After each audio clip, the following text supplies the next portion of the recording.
Hi guys, in this video we're going to be breaking down the steps that we follow in order to set up Aweber Action Automation for workflows, one of our workflow apps that you're about to install within your agency and connect to your Aweber platform and more importantly execute actions directly from your workflow. So let's get started. Inside your agency, you go at the app marketplace to search for the app. Wherever there you go, you click on it. We go at install. We select the sub account where we want the tool to be installed. Continue. We go at allow and install. We choose a plan and then we confirm the plan. We complete the installation and we automatically open a new window in order to copy the custom manual URL. So we click here and we make sure it's copied.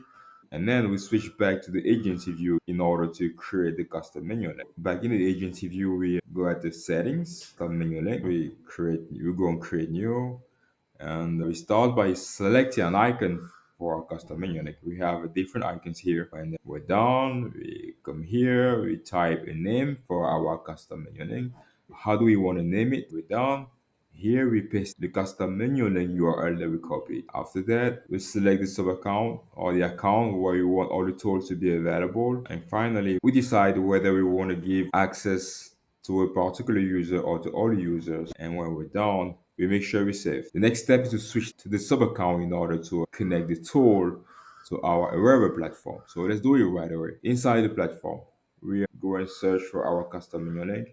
By the way, remember when I asked you to type a name for your custom menu link?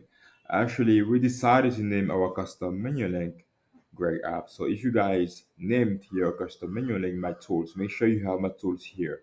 Let's go on Greg Apps, type Aweber. It doesn't pop up here, it means it's already connected. So let's go connected apps. There you go, we have Aweber. Now we're gonna pretend that Aweber is not connected yet, okay? So we're gonna set it up.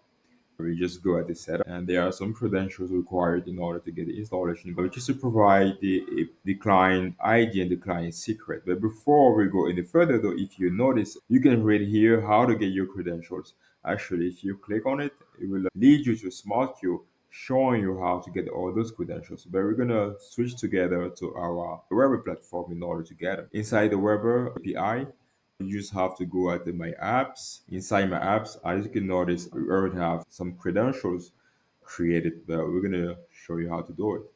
Actually, you just have to go on create a new app and you can type a name here. For example, my token. How do you want to name your application? You can provide your name here as the author. Here you provide your website URL and you can select whether you want it confidential. You have to provide the redirect URL of the app.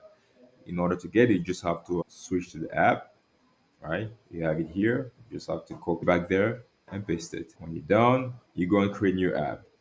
And once it's created, you get all these credentials. So we're gonna copy the client ID here, paste, we go and copy the client secret, we copy, we switch back here, and we paste. And finally, we submit. Bingo. Now the tool is connected to your Aweber platform, and we're able to start executing actions directly from the workflow for our Aweber account. So, guys, if you ever have any question, feel free to reach out. We have a dedicated team who is also available 24/7 to answer to all your questions. Thank you so much for watching this video, guys. If you enjoyed it, don't forget to give a thumbs up. And if you're new here, don't forget to click the subscribe button below.